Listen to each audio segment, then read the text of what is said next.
Lucas 2:41. Só antes da gente ler, olha para cá, por favor.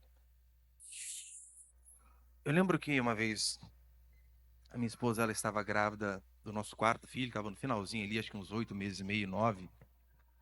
E nós fomos a Guaratinguetá comprar tinta, numa loja que eu trabalhei lá. Eu lembro que eu parei o carro na loja de tinta e falei pro Cauã e para os outros três, né? Ó, espera ali do outro lado da rua que não passa carro, fiquem tranquilos ali para a gente comprar aqui. E ficou o Cauã, Samuel e Arthur. E eu e a Raquel com o barrigão na loja. E eu lembro que nós compramos a tinta, colocamos no porta-mala, fomos embora. Saímos de Guaratinguetá, chegando em Aparecida, e eu e ela conversando. Ah, tal e tal. Meu Deus, as crianças. Aí deu um negócio ruim. Falei, gente, só não esquecemos que estava na barriga, não tinha como. E fizemos a volta e chegamos lá, o Arthur não estava nem aí brincando, Samuel já cor cheio de lágrimas, Cauã. Vocês foram fazer rotatória onde? Né? Não riam não, porque José e Maria fizeram a mesma coisa. Eu vou mostrar para vocês. A diferença é que eu esqueci os meus filhos, né? Eles esqueceram de Deus. Então, é algo que, de fato, essa história aqui, de quando eles vão ao templo e esquecem Jesus Cristo, é algo totalmente prático na minha e na sua vida. Então, vamos ler aí, por favor. Lucas, capítulo 2, versículo 41. Diz assim, aqui, né, logo depois deles terem ido à caravana, ao culto, feliz a vida e voltando para casa. Seus pais iam todos os anos a Jerusalém para a festa da Páscoa. Quando Jesus completou 12 anos, eles subiram para Jerusalém de acordo com o costume da festa. E passados os dias da festa, ao regressarem, o menino Jesus ficou em Jerusalém, sem que seus pais soubessem. Pensando que estivesse entre os companheiros de viagem, andaram o caminho de um dia e passaram a procurá-lo entre os parentes e conhecidos. Como não o acharam, voltaram a Jerusalém em busca dele. 3 dias depois, eles o acharam no templo, sentado entre os doutores, ouvindo-os e fazendo perguntas. E todos os que ouviam ficaram admirados com sua inteligência e com suas respostas. Quando viram, ficaram maravilhados. E sua mãe lhe disse: Filho, por que fizeste isto conosco? Teu pai e eu estávamos te procurando muito ansiosos. Depende da versão aflito. Verso 49. Ele lhes respondeu: Por que me procuráveis? Não sabias que eu devia estar na casa de meu pai? Até aí tá bom, olha para cá, por favor. Veja, José e Maria, eles vão a uma das festas anuais do povo judeu. Eles estão voltando depois do caminho de um dia, cerca de 30 a 40 quilômetros. Essa era, né, a caminhada de um dia, a escala ali dos judeus. De 30 a 40 quilômetros, eles lembram, parece que está faltando alguém. Então, eles desesperadamente começam a procurar Jesus Cristo entre os parentes, as pessoas estavam viajando, não acham e retornam. 3 dias depois, eu você achando que eu esqueci muito, né? Só cheguei na outra cidade e já voltei. 3 dias depois, eles encontram nós Jesus Cristo. É um episódio cômico, se não fosse de fato trágico. Mas não é sobre isso que eu quero falar especificamente. O medo do ser humano, ao ponderar sobre o que será de nós depois dessa vida, é algo que de fato assola a todos. Perguntas do tipo: quem sou, de onde vim? Não há problema.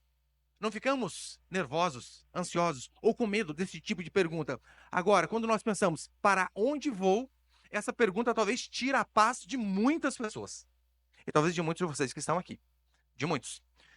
Porque no fundo, cristãos, não cristãos, católicos, humanistas, não importa. Essas pessoas sabem que a sepultura, ela não é um fim em si mesmo. Na verdade, ela é um novo início. Para alguns, glória eterna, felicidade e gozo. Para outros, tormento infindável. E a preocupação, as preocupações talvez que tem no mundo, é algo que acaba sufocando a mim e a você. os outros, os ímpios e a nós. Não é assim? Os ímpios, eles se preocupam o tempo todo com dinheiro, com festas, prazeres, pecados, com se vai ter algo para amanhã ou não. E você olha a preocupação dos cristãos, não é muito diferente. E aí, será que eu vou conseguir pagar o aluguel? Será que eu vou conseguir comprar o alimento deste mês? Será que eu vou conseguir sustentar os meus filhos? Agora, muitos se preocupam com absolutamente tudo, por vezes nos mínimos detalhes, e acabam se esquecendo de se preocupar com aquilo que é vital, essencial, com o principal. Jesus está comigo? Ou estou andando a minha vida supondo que ele faz parte da caminhada? Esse é o tema da minha mensagem, né? Falsa suposição. Jesus está ao meu lado ou eu apenas suponho que ele está?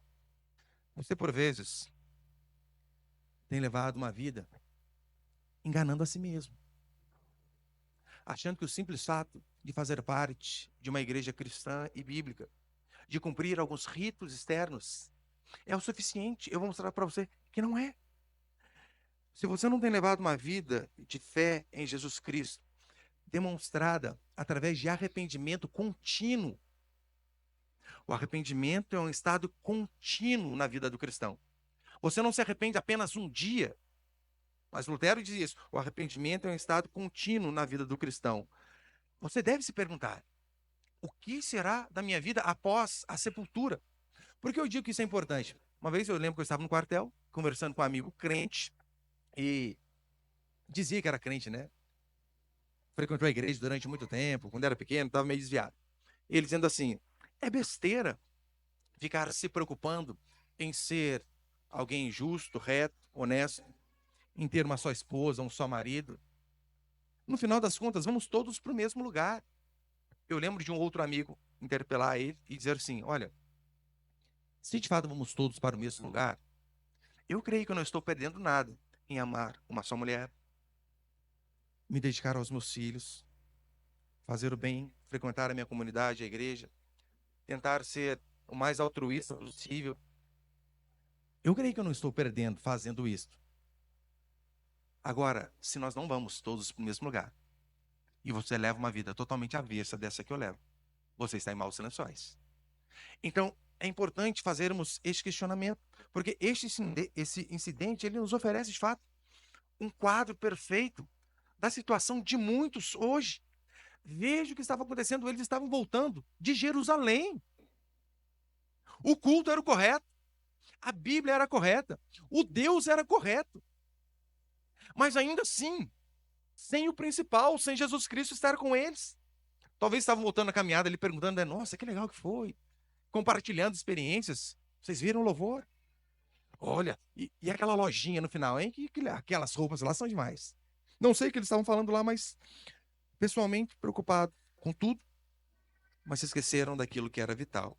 Eles vinham de um culto muito especial, só que o que era mais essencial, Jesus Cristo, não estava mais no meio deles. Vejamos, de fato, o mal que essas falsas suposições podem nos trazer. Por isso, como eu falei, esse sermão é de fato de autorreflexão. Não é para o seu vizinho, é para você. Ouça, ouça de novo, medite, se acuse, se pergunte para saber como anda o seu cristianismo. Então eu quero passar aqui apenas 3 princípios. Põe ali o primeiro, por favor, Israel. Primeiro, muitos pensam que Jesus está com eles. Nós vivemos numa região predominantemente católica. Assim é. Temos Aparecida do Norte, fui nascido e criado ali, do lado Guaratinguetá, Frei Galvão, o primeiro santo brasileiro, Canção Nova do outro lado, e por aí vai. Do lado católico, o que predomina aqui, o problema de estar com Cristo ou não para eles se resolve através do cumprimento de meros rituais. Não importa, de fato, como você vive, mas se você frequenta a missa, se você foi batizado, fez primeira comunhão, crisma, se você bagunça 4 dias de carnaval, mas está lá na quarta-feira de cinza, você passa a cinzinha na testa, não tem problema, todos os pecados foram perdoados, pode planejar o próximo carnaval já. Basta apenas seguir esses ritos e ótimo, Jesus está comigo.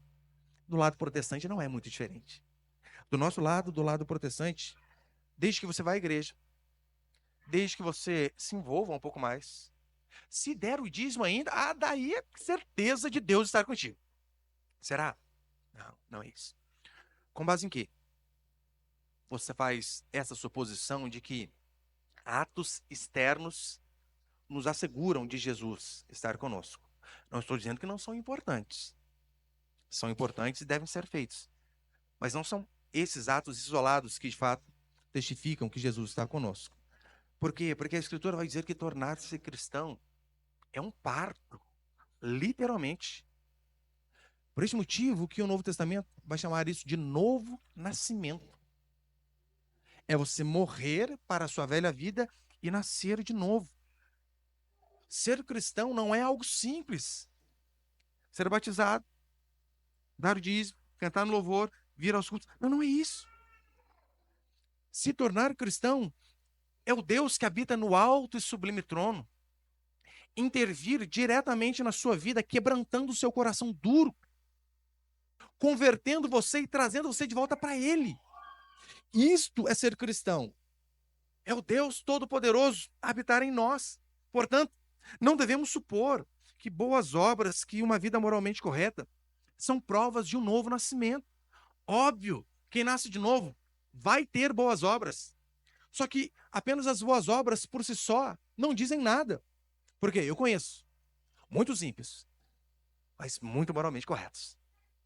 Pais exemplares, que por vezes são melhores pais e mães que cristãos. Mas isso não quer dizer nada. Não suponha que uma família cristã é o suficiente para você fazer parte da família universal de Deus, porque o cristianismo é feito de pessoas individuais. Não, meu pai vai à igreja, então está tudo certo. Quem disse? Ao jargão popular, né? Salvação individual. E de fato é mesmo. De fato é mesmo. Andar com ovelhas não faz com que um porco se torne uma delas. Você pode, por vezes, estar no aprisco de ovelhas, mas ser um porco durante toda uma vida. Não pense que ter o nome no hall de membros da igreja, nome ali no envelopinho de dízimo, ter um currículo evangélico, cumprir alguns rituais é o suficiente. Não. Ser cristão vai muito além disso. Mateus capítulo 7, versículo 20 vai dizer assim: portanto, vós conhecereis pelos frutos, nem todo que me diz Senhor, Senhor, entrará no reino do céu. Por que ele diz, nem todo que me diz Senhor, Senhor? Quem chama Deus de Senhor? O ímpio? Não. Somos nós que frequentamos igreja. Aí, destes que somos nós, a Escritura diz, nem todo que me diz, Jesus diz, nem todo que me diz Senhor, Senhor, entrará no reino do céu. E ele vai além, ele diz, muitos desses que dizem Senhor ouvirão, apartai-vos de mim, vós que praticais a iniquidade. Muitos presumem que ser membro de uma boa igreja é o mesmo que ser membro da verdadeira igreja de Cristo. E são coisas distintas. E este paralelo da história de José e Maria é fantástico. Vocês viram? O culto não era um falso culto. Os sacerdotes não eram falsos. A Bíblia era correta. O Deus era o verdadeiro. E mesmo assim, José e Maria caminham um dia até então perceber: está faltando algo. Há algo de errado. E de fato há algo fatal nessa falsa suposição de se achar cristão. É basicamente o meu segundo princípio. Essa falsa suposição, ela produz de fato paz e satisfação efêmera. Por que paz e satisfação efêmera? Efêmera é aquilo que tem curta duração. Por algum tempo, de fato, dentro da igreja cristã, muitos têm esse senso de paz, satisfação, felicidade. Temos isso. José e Maria, eles prosseguiram 30 a 40 quilômetros com paz, satisfação, felizes, alegres. Enquanto a situação das nossas almas, por vezes, acontece da mesma forma. Ela não se revela de forma abrupta, imediatamente. Às vezes você está aqui, ouvindo uma pregação bíblica, o livro é correto, o pastor tem suas falhas, mas prega de forma correta. Só que Isso não quer dizer que você teve um encontro com Deus. Pode ser que você apenas é um adepto a um grupo de pessoas, mas sem uma convicção de pecado. E é isto que faz de você cristão ou não. Eu lembro uma vez o irmão me dizer que, depois de 1 ano e meio na igreja, ele falou: pastor, agora eu me converti. Antes eu só achava legal. Um outro foi além. 8 anos, ele me disse. 8 anos frequentando a igreja. Aí então eu tive um encontro com Cristo. Ou seja, durante esses 8 anos ele estava apenas tendo uma falsa suposição. Não foi assim que aconteceu com aqueles homens? Eles ouviam o próprio Cristo pregar. E ainda assim não davam ouvidos. Por quê? Porque essa falsa suposição é de fato um paliativo. É algo que alivia temporariamente as nossas angústias, mas não resolve o problema da nossa alma. E lembre-se, o fato das coisas estarem dando certo para você não quer dizer que Deus está de bem com você. Isso chama-se teologia da prosperidade. Se eu estou indo próximo, está dando tudo certo, Deus está comigo. Quem disse? Quem disse? Nós vemos inúmeros exemplos na Bíblia de pessoas que de fato tinham uma vida abastada. Tudo que talvez a maioria aqui queria. Mas ainda assim eram ímpios. Lucas capítulo 12, versículo 19. Olha a posição deste homem. Gente, eu tenho muito dinheiro. Hoje eu vi uma reportagem. Se eu não me engano, se o Elon Musk, que é o homem mais rico do mundo, se ele gastasse 1 milhão por dia, ele levaria 620 anos para gastar tudo que ele tem. 1 milhão por dia. Muito dinheiro. É mais ou menos aqui o que está acontecendo nesse texto. Então direi: minha alma, tens em depósito muitos bens para muitos anos, descansa, come, bebe, regala-te. Mas Deus lhe disse: louco, essa noite te pedirão a tua alma. E o que tens preparado? Para quem será? O teste, de fato, da nossa religião, se ela é plausível e verdadeira, se o nosso Deus está conosco ou não, é quando nós precisamos buscá-lo para ver se de fato ele vai estar com a gente. José e Maria, por buscar um menino, cadê? Não estava. Você tem essa convicção de que Jesus está contigo, que a hora que você precisar buscar, ele vai te ouvir? Porque o verdadeiro teste é este. E principalmente, sabe quando? Quando a morte bater a porta. Aí você vê se uma pessoa é crente de verdade. Oh, muitos se desesperam. Por quê? Porque por vezes não tem certeza do Deus ao qual servem. E se de fato são filhos de Deus ou não. Se acontecesse isso com você hoje, acabou este culto aqui, Jesus vem aqui, ó. Acabou para todo mundo aqui. Você teria paz o suficiente para falar: não, não importa. Pode cair um raio e explodir a igreja agora. Eu tenho certeza que o meu Redentor vive, ele está comigo e a minha salvação depende dele. Está garantida. Você tem essa paz? Ou você ainda fica com dúvidas? Ó, pastor, não sei não, hein? Assim, der pelo menos uns 6 meses aí de aviso prévio para mim, eu consigo mudar algumas coisas, cortar alguns vícios, melhorar as coisinhas. É nessa hora que vemos o verdadeiro valor da nossa fé. Porque ateus, se dizem ateus, até a morte fazia assim, ó. Aí até eles se desesperam. Voltaire, um grande adepto do iluminismo, prestes a morrer, ele disse assim: eu fui abandonado por Deus e pelo homem, irei para o inferno. Alguém totalmente adepto da razão, da consciência. Temos que abolir a religião, porque o iluminismo, de fato, fez isso. O homem é iluminado por si só. Não precisamos da revelação divina da Escritura. Somos iluminados. Só que, olha, antes de morrer, o que ele disse: fui abandonado por Deus e pelo homem, irei para o inferno. Mas eu vou dar outro exemplo para você. Mahatma Gandhi, líder pacifista indiano, 15 anos antes de morrer, ele disse o seguinte: devo dizer-lhe, com toda a humildade, que o hinduísmo, como eu sei, satisfaz inteiramente a minha alma e meu ser encontra consolo. O que ele está dizendo é: não é, o hinduísmo é a religião verdadeira. Aqui é paz, aqui é consolo. Não precisamos de Jesus. Não precisamos de Bíblia, do cristianismo. Pouco antes da sua morte, o discurso muda. Meus dias estão contados. Pela primeira vez em 50 anos, eu me encontro no lamaçal do desespero. Tudo sobre mim é escuridão. Estou suplicando por luz. Assim é o maior pacifista, segundo a opinião de alguns. Na hora que de fato ele se viu frente a frente com a eternidade, aquele símbolo de pacifismo, se viu perdido, desesperado.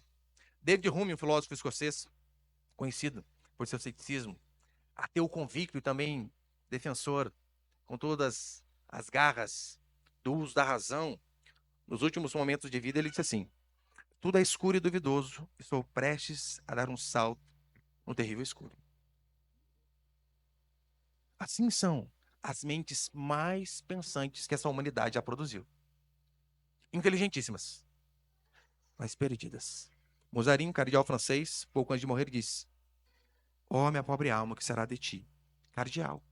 Cardeal. Qual o valor da religião quando nós realmente precisamos de Cristo? Você tem a certeza, de fato, de que o seu Salvador está contigo? Tem paz em descansar? Não importa quando a morte te bata à sua porta?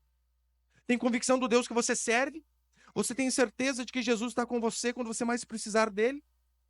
Se fôssemos acometidos de uma doença que viesse e nos levasse rapidamente, você ainda assim consegue ter paz?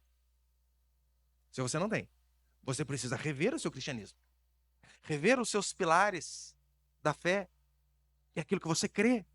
Esqueça o seu histórico cristão, você precisa ter paz.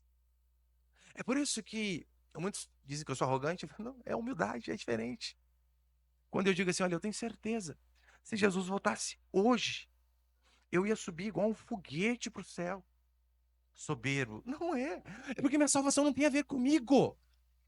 Não fui eu que a conquistei, mas foi o meu Senhor. Por isso, que chova canivete, meteoro na cabeça de todo mundo, estou tranquilo. E nós precisamos buscar esta paz, a paz basicamente que o salmista também vai dizer no Salmo 4, versículo 7 e 8. Mas alegria me puseste no coração do que a alegria deles, quando lhes a fartura de cereal e de vinho. Em paz me deito e logo pego no sono, porque, Senhor, só Tu me fazes repousar seguro. Você tem essa plena certeza? Isto muda o seu jeito de viver. Não estou dizendo que você vai ser relapso em relação às boas obras de jeito nenhum. Vai te fazer buscar a santidade ainda mais. Agora, quantas pessoas já tiveram esta mesma falsa suposição que José e Maria? Não, mas calma aí. Eu estava com as pessoas certas. Estava tudo bem. Mas não estava tudo bem? Como assim? Eu estava perdido sem saber. Portanto, cuidado. Cuidado para você não estar no lugar certo. As pessoas certas. Ouvindo domingo após domingo sermões do livro certo. E ainda assim, no dia do juízo, você ouvir: apartai-vos de mim, vós que praticais a iniquidade. E terceiro e último. Terceiro, o erro fatal.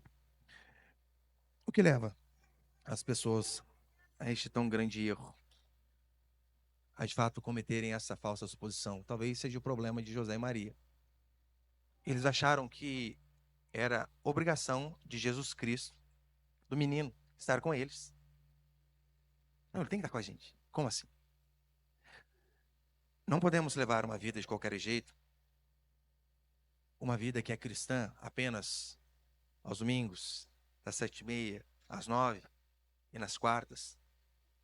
E o restante da semana é uma vida porca, ímpia, totalmente diferente daquilo que se professa com a boca, e achar que vai estar tudo bem. Não vai. Oportunidades nós temos constantemente de ouvir o Evangelho e mudarmos de vida. Só que por vezes as oportunidades passam.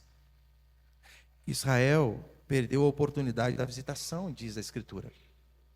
Um dia as portas fecham.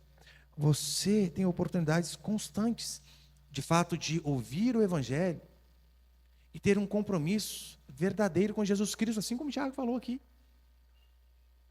Ter um compromisso de verdade com Ele. Você não pode fazer como Pedro fez. Pedro, vendo Jesus Cristo, estava seguindo de longe. Não, vai que eu falo que eu sou amigo dele, eu morro também. Muitos fazem isso, eles seguem Jesus de longe. De longe, como assim? Aparece no culto, volta, aparece, volta. Compromisso mesmo, não é daí não, né? Às vezes você está aqui, mas você está seguindo Jesus Cristo só de longe. Dentro da igreja. pastor, a igreja é legal, o pessoal lá é bacana. Nossa, de vez em quando eu saio até com uma certa paz. Hoje eu espero que não, de fato. Mas às vezes você age como Pilatos. Pilatos é aquele um que foi indiferente para com Jesus Cristo. Não falou mal, mas também não ajudou. Mas também não falou bem. E no final acabou lavando as mãos. E a má notícia para você é que as oportunidades acabam. A porta fecha. Eu lembro um episódio muito dolorido da minha infância, onde eu estava com um amigo na varanda da casa dele, e a porta aqui, e o pai dele estava dentro da casa dele. E tinha um cara muito folgado na minha rua. Então a gente na varanda, a gente ia ao portão, xingava o cara, ô, filho da Xuxa, xingava, né? Ele vinha correndo, nós entrávamos para a casa dele, porque o pai dele estava lá. Fizemos isso umas 3 vezes. Chegou uma hora que o pai dele entrou para tomar um banho, colocou o radião alto, fechou a porta e a gente não viu. Mexemos, voltamos, pau, com a cara na porta. Não é que o rapaz viu que a porta estava fechada? Nunca apanhei tanto na minha vida. Eu lembro, sem exagero, dele pisar na minha cabeça assim, ó. Que porradaria que eu tomei.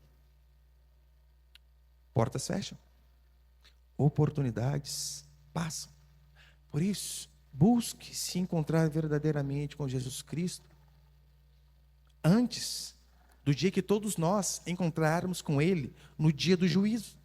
Porque quer você queira ou não, este encontro está marcado para todos. Alguns vão antes, outros depois, mas de fato todos iremos. Ou Ele vai retornar, mas Paulo vai dizer que importa que todos nós compareçamos ao tribunal de Cristo para receber, segundo o bem ou mal que tivermos feito por meio do nosso corpo. Eu gosto disso aqui, né? Dessa analogia do tribunal. Eu não sei quanto a você, mas ficar diante de juiz, você pode estar até certo, você dá uma tremida. Uma vez o irmão, ele caiu de moto na rua, e como era perto da minha casa, ele entrou com um processo com a prefeitura e precisava de uma testemunha e disse, pastor, você vai comigo? Eu falei, vou, claro, né? O que eu tenho que falar lá? Não, só que você viu o buraco lá, só isso, né? Eu falei, tá bom. Na hora que eu sentei na frente do juiz, ele falou assim para mim, você jura falar a verdade, somente a verdade, nada mais da verdade?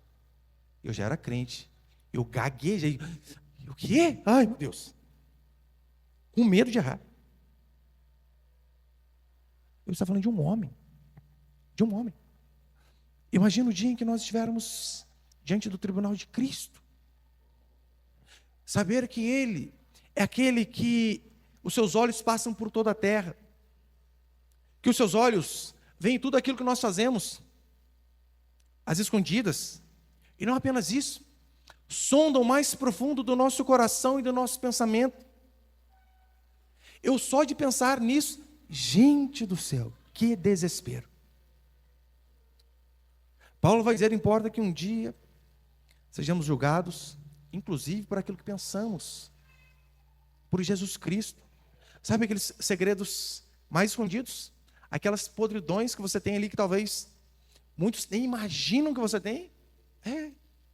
Jesus sabe. Isso vai estar exposto diante de você.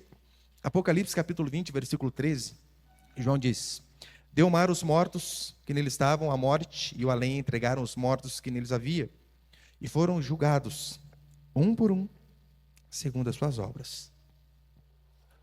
Todos aqueles que morreram vão retornar para serem julgados um por um. Não seremos julgados no coletivo como igreja. Resgataram de Pinda, vem aí. Tinha uns carne de pescoço, uns mais ou menos, uns legaizinhos. 60% era bom, então vai, entra todo mundo. Não. Esquece. Um por um, segundo as suas obras. Todos nós, como eu disse, vamos nos encontrar com Cristo um dia. Davi encontrou Jesus Cristo no trono, morreu rico, em ditosa velhice. Estevão foi diferente. O seu encontro com Jesus foi num apedrejamento. Tiago, quando foi degolado. Pedro e Paulo, na cadeia e no martírio. Sabe qual que era a diferença desses homens? Para muitos que acham que são cristãos hoje, eles tinham convicção, para ser redundante, certeza absoluta do Deus ao qual eles serviam. Tanto é que Paulo, em 2 Timóteo capítulo 1, versículo 12, vai dizer assim: porque eu sei em quem tenho crido, e estou certo de que ele é poderoso para guardar o meu depósito até aquele dia. E o dia ali com o D maiúsculo, tem ali? Ou não? Está lá em cima. Fazendo referência de fato ao julgamento. Você consegue também ter essa convicção como Paulo teve? Eu sei em quem tenho crido, tenho certeza, portanto não prossiga a caminhada, não termine este culto, supondo Cristo estar com você. Para encerrar, David Brainerd, ele teve um final de vida muito dificultoso. Ele quase foi genro de Jonathan Edwards. Na verdade, ele estava prometido para a filha dele, só que pegou uma doença, enfermidades muito graves devido a missões, e apenas com 29 anos morreu. 29 anos, muito novo. No leito de morte, ali definhando, quando ele vê um homem entrar com a Bíblia, ele diz assim: ó querido livro, breve hei de vê-lo aberto, seus mistérios me serão desvendados. Você vê que aquele que tem convicção de que Cristo está com ele, mesmo diante da morte, ele não se desespera. Ele, na verdade, se regozija, sabendo de que tudo aquilo que ele aprendeu durante toda uma vida vai ser descortinado diante dele. Ele então vai ver o Salvador tal como ele é. Essa é a convicção que eu e você devemos buscar. Mas não só isso. Logo depois, o relato que se tem de David Brainerd é o seguinte: minguando sua força física e aumentando a sua percepção espiritual, falava com mais e mais dificuldade. Fui feito para a eternidade, com anelo estar com meu Deus e prostrar-me perante ele. Ó, que o Redentor pudesse ver o fruto do trabalho da sua alma e ficar satisfeito. Ó, vem Senhor Jesus, vem depressa. Amém. Essa é a convicção que eu acho que todos nós deveríamos buscar. A certeza de que Cristo é conosco, seja nos bons momentos, ou seja no momento de maior dor e dificuldade. Que Deus nos dê a graça de dizer isso: fui feito para a eternidade. Este corpo que nós vivemos vai se decompor. 7 dias, acabou. Mas a nossa alma é eterna. E para caminhar com Jesus Cristo, de fato, é um preço. É um preço que não é muito barato. Santidade, renúncias, privações. Não é fácil, óbvio que não é fácil. Mas o preço para andar sem Jesus Cristo é muito, mas muito maior. José e Maria, ao ver que Jesus não estava com eles, tomaram a atitude correta. Voltaram, foram atrás. Isso é o que chama de conversão, literalmente, né? Você está indo em uma direção e você volta.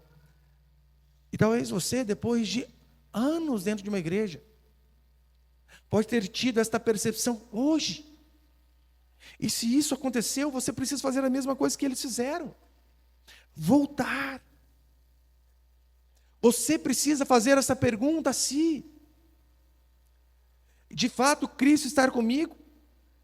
Ou eu apenas suponho, por fazer parte de uma igreja, por fazer parte de um pequeno grupo, por estar junto com cristãos semanalmente? Você tem essa certeza? E que eu desafio você de todo o coração: não saia daqui sem buscar essa convicção. Fala: Deus, me ajuda. Me ajuda. E aonde que nós encontramos Jesus Cristo? Ele mesmo diz. Os pais voltam para onde? Para o templo. Claro, ali era um lugar físico, assim como aqui é um lugar físico. Mas você lembra o que ele disse? Não sabia que convinha estar na casa de meu pai? Óbvio que Deus está conosco em todo lugar. No quarto, quando oramos em particular, no carro, não importa. Mas há algo diferente quando nós nos reunimos como uma assembleia solene para buscar o Senhor. O ambiente é diferente. O clamor de várias pessoas juntas é diferente. Então que você possa, meu querido irmão e irmã, buscar essa convicção, para que diante de qualquer dificuldade, e principalmente quando a morte vier a bater na nossa porta, nós possamos dizer como Paulo: eu tenho certeza em quem tenho crido. Amém, meus irmãos?